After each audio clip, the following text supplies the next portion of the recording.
Start the recording for the asynchronous folks. So, yeah, so let's, again, in an ideal world where we're actually face to face, I would ask you all to tell me what it was you all just talked about and what you all discovered. People don't seem to really like doing that in this Zoom stuff, and I understand that, so that's fine. Let's just talk our way through some of it a little bit, at least some of the big things that stood out to me. Feel free to add anything that you think I'm leaving out. Say things in the chat. You can unmute yourself. That's all fine. Yep, and we'll try to just work our way through this activity. Remember, just get this activity turned in by the end of the day. Feel free to just write literally exactly what I'm going to write on the board. You'll get full credit for it. The goal is for you all to get full credit for all of these assignments, right? The exam is the thing that will sort of distinguish your grade. So, yep, let's just go pull up the board. Before I go to the whiteboard, here's a potentially important note. I'm not going to penalize you for this, particularly early on, but Canvas is iffy about what files it'll accept. If you're using a Mac, the .pages format, which I believe is a Mac format, does not work. Canvas can't read it. So just save the file as something else. The two that I know for sure always work are PDFs will always work in Canvas, and the .word file, that format will always work. Sometimes Google Docs works, sometimes they don't work. So I can't really tell when they do or when they don't. If I run into any issue with your submission, I'll let you know and give you a chance to resubmit it. So don't worry about that. But pages definitely don't work. So save it in some other way. Another thing that happened last semester, a bunch of students were forgetting to save the file before they submitted it, and I was getting a bunch of blank files. And I knew someone had meant to turn something in because they went out of their way to actually turn it in, but it was a blank file. So save again. You can make multiple submissions. Maybe once you do your submission, look at it in Canvas, check, make sure it's working right. If something didn't work right, resubmit it, maybe different format, save it, all that. But all that's fine. These are just make sure you get these to me by the end of the day today. Any questions? All right. So, all right. So we were given these two sort of questions. First was to sort of say what differences you saw between the two exchanges. And so let's just talk about some of the differences that at least jumped out to me. So the first thing, and probably the most important one that I saw, so Nancy's the one who sort of starts it, right? She's the vegetarian. She's the one who starts both conversations. She frames the issue much better in the second discussion than in the first.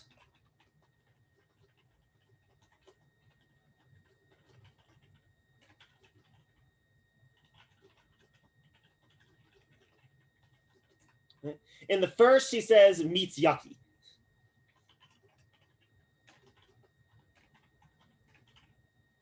Right? As if the problem was grossness or something. But that's not actually really something that we can investigate. If I find meat gross and you don't find meat gross, okay. Right? That's not actually a proper topic for conversation.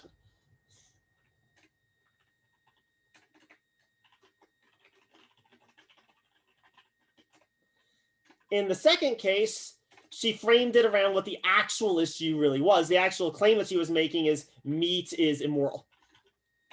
This is investigatable. And as a result of her misframing the first conversation, right, it's very difficult to interpret her as doing anything other than sort of, attacking the two guys in the conversation. Whereas when she raises it as a moral worry or moral concern, right, it's not like morality is not contentious too. Certainly people can fight about moral questions, but at least those are the kinds of things that we all agree can be talked about. They're the kind of thing that can be investigated. And so by framing the issue better, the conversation in the second case gets off to a much better start than it did in the first. There's also, I think, a pretty obvious difference in tone between the two discussions. In the first case, everyone is simply loudly asserting what it is that they believe to be true.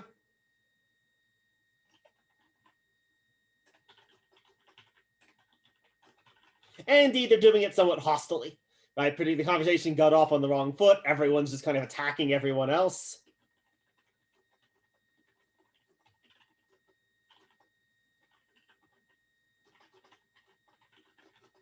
And also, they're saying that those people who disagree with them are stupid, are evil, are whatever, right? Again, there's a dismissal of other views.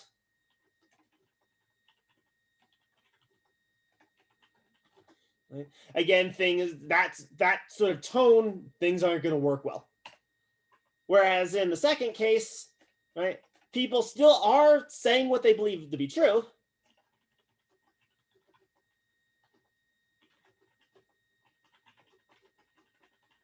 Right? But the overarching tone is far more questioning.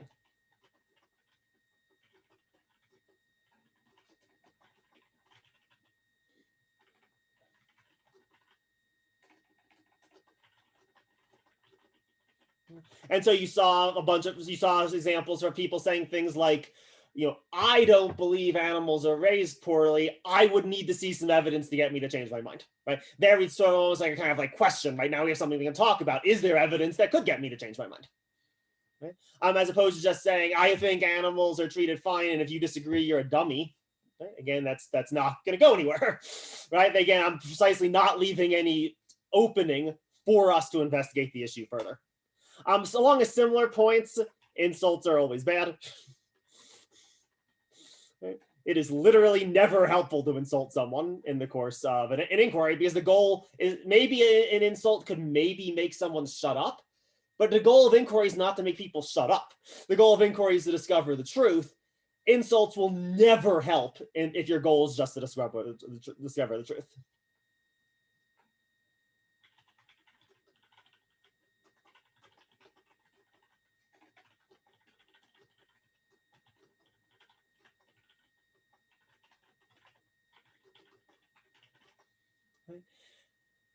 And one last thing I saw that is sort of worth sort of noting. In the first case, again, similar to some things we said before, but slightly different. In the first case, people just like asserted things. In the second case, people gave reasons to believe that their assertions were true.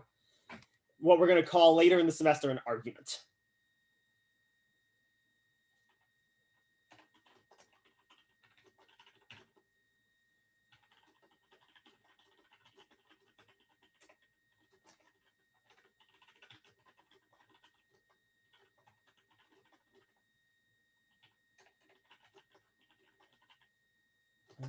And this is going to be mainly what we talk about in the course of logic once we get to chapter 3 and on. Mainly what we're going to talk about this semester is this idea of an argument. And we're going to find an argument. It's just when you give reasons to believe that some conclusion is true.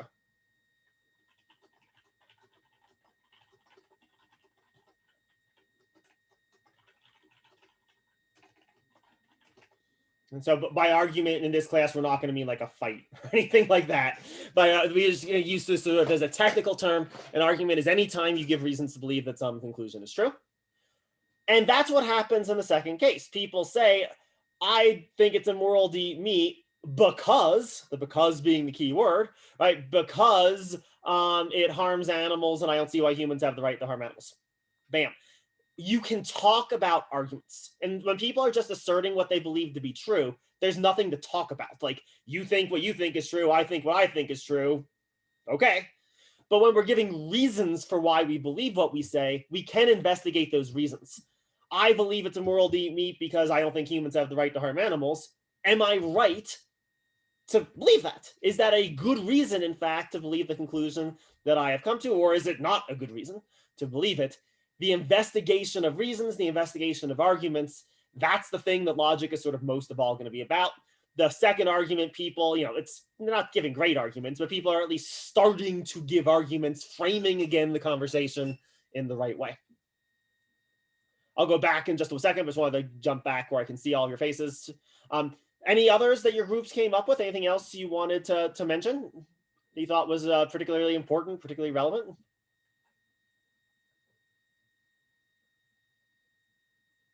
All right.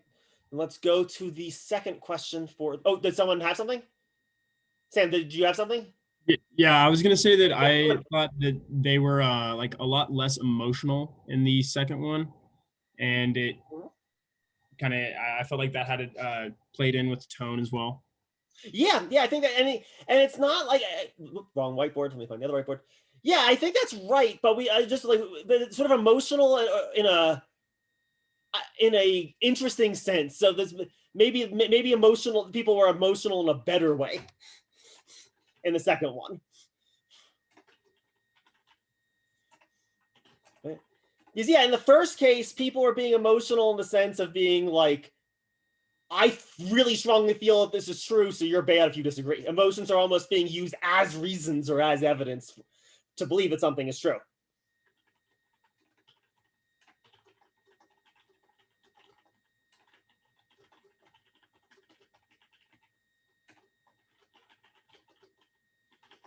I think that's absolutely right. Whereas in the second case, what we see, it's not that people are being unemotional, right? Like Nancy still is like pretty committed to her case and she feels passionately about it, right? But she's not using her emotional reaction, her yuck maybe. Gives a feeling that something is yucky. That's kind of an emotional reaction, right? She's not using that as evidence that she's right, and the others are to at least, more or less extent avoiding that as well.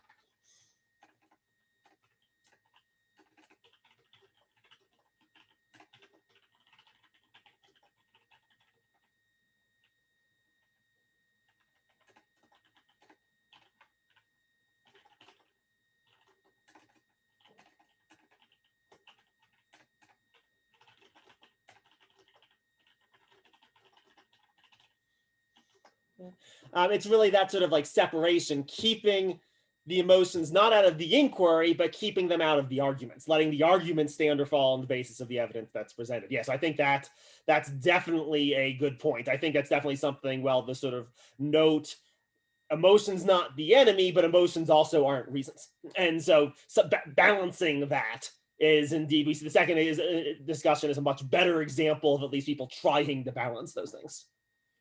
Good. Were there any others? Anyone else wanted to add?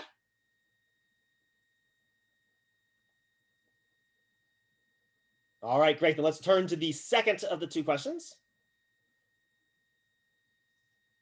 All right. So the second inquiry, or I guess the third inquiry you were sort of asked to look at, is people actually sort of trying to really start investigating evidence, trying to sort out the various kinds of evidence that are being presented. So what kinds of evidence did people sort of look at? So we saw websites, right, and information from websites. Would be an example of one kind of evidence that was looked at. Governmental or expert testimony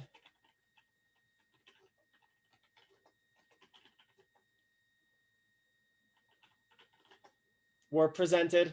Videos, sort of multimedia presentations were presented.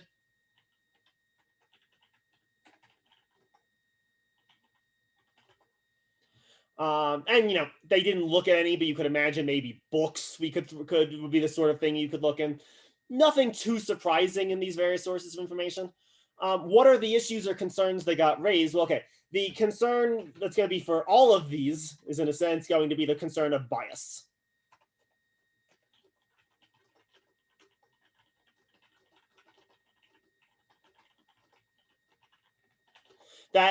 And we'll define what we mean by bias a little bit more precisely as the semester goes along, but we can at least begin giving some rough sense of it. So a bias is evidence that is sort of misleading or distorts just what the evidence is worth, how much work the evidence does.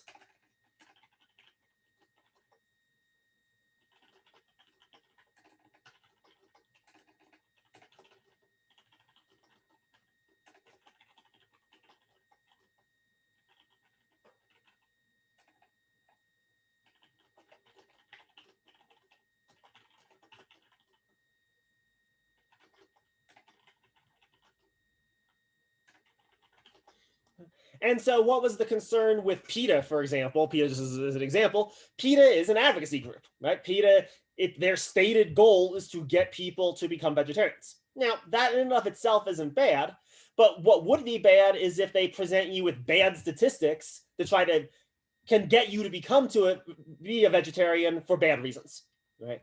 That would be a problem. Or maybe if they only share evidence that supports their side and they hide evidence that doesn't support it. And again, nothing specific about PETA with this worry, right? The same worry exists with PETAsevil.com or whatever that website was that they talk about too, right? That website too has bias. The danger of that is that it's going to lead them to present distorting arguments or distorted evidence, right? Misleading arguments, misleading evidence. Now, this is always a danger. This is not specific to any particular thing. Right? Everyone always has their biases. Right? What matters is, are you working to sort of resist or fight the biases, or are you giving them free rein?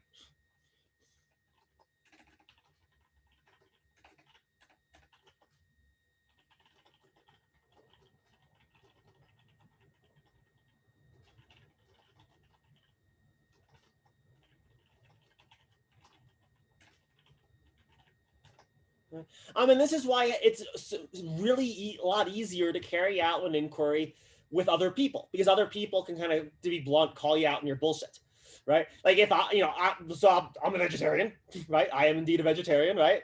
So there's always going to be the danger that I'm going to be weighing the scales in the favor of what I pre-existingly believed, right? But if I'm talking with my friend who's the president of the National Steak Society or whatever, he can call me out if I'm doing that. He can say, hey, wait a second, that argument doesn't look right. Here's some evidence you've overlooked, right? And I can do the same thing for him, right? We can sort of, again, this is all ideal. It frequently doesn't work this well, but the ideal, at least, is that we can sort of, working together, check each other's biases when we're examining things. That's why it's good to do this together. There's also specific kinds of biases that occur for different kinds of sources of information. Particularly multimedia sources are especially, it's easy to create distortions within them.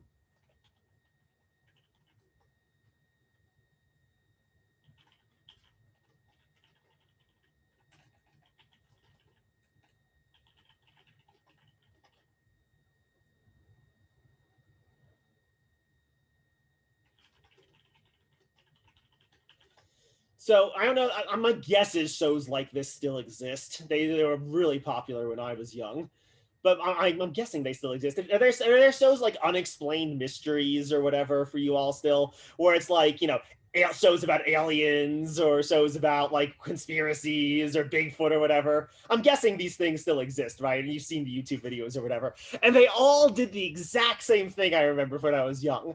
It would be like, there'd be like some like dark, grainy video of people walking through the forest at night. And it'd be like, the narrator would be like, and everything seemed quiet and peaceful. But was it? Dun, dun, dun. Right? Okay, nothing's just been said, right? Like no evidence, but like the effect of the narrators having the really cool deep voice, the music cue, the grainy footage, right? The way that all those things work together made it seem as if some shocking piece of evidence had just been presented when literally nothing had been said, right? Literally there was no evidence, no value to that at all. It's so much easier to do that in video than it is in writing. Right? In writing, the words just sort of stand on their own. When you can add sound effects, when you can add, all this different stuff, it's way more easily to distort with things. In the video, for example, that was brought up in today's discussion, right? They had a celebrity. You can, that would be an example of how you can do this.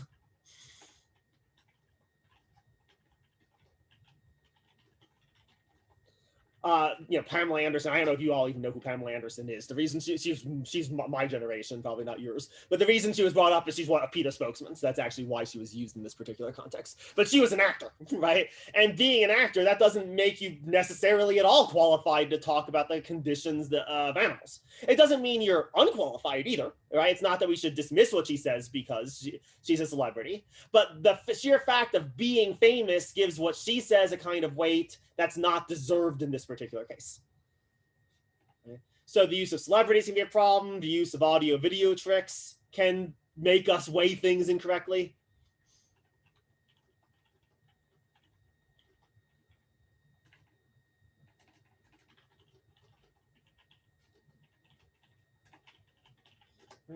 And we even get sort of the dangerous kind of sensationalist kinds of accounts. Right? It's easier to sort of get caught up in the sensationalism when the music cue is sort of telling you to do so, right? When the music cue is trying to get you engaged with it. All right, and one last thing that I wanted to bring up here, then I'll ask you if there's anything you all came up with too that you wanted to talk about. One last really interesting thing that got brought up very near the end of that conversation is the question of how relevant the evidence is for the topic that's actually being discussed.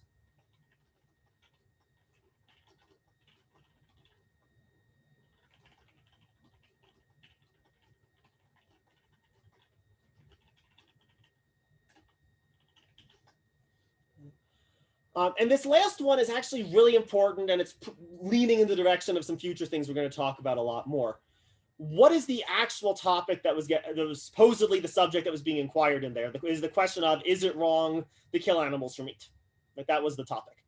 And of course, in the course of investigating that question, you're going to have to ask various sort of other questions, right? Maybe a very relevant question is, are animals mistreated in factory farming? So that could be a very relevant question, but it might also not be. What was Nancy's claim? Nancy's claim is that it is wrong to kill animals. Full stop. That was her claim. Does it matter how they're treated then? If she's right, if she is right, does it matter how they're treated? Not really, right? If they're treated really well and then killed, that's still wrong on her view, right? Because of the kind of moral claim that she's making, all of this evidence about how it is that animals are or are not treated on factory farms might not actually even matter because of the specific concern that she has. Now, if someone were to adopt a more maybe moderate concern, just that animal cruelty is wrong and factory farming involves animal cruelty, that's a very different issue. Then all of this discussion of the conditions on factory farms will indeed be very relevant, right? Because it will indeed pertain to the question of, are we being cruel to animals before we kill them, right? That what matters is the cruelty, or is what matters the killing? If the killing is what matters, it actually doesn't matter how nice things are in factory farms. It just doesn't matter. You're still going to ultimately kill them, no matter how great the chickens are treated, how great the cows are treated.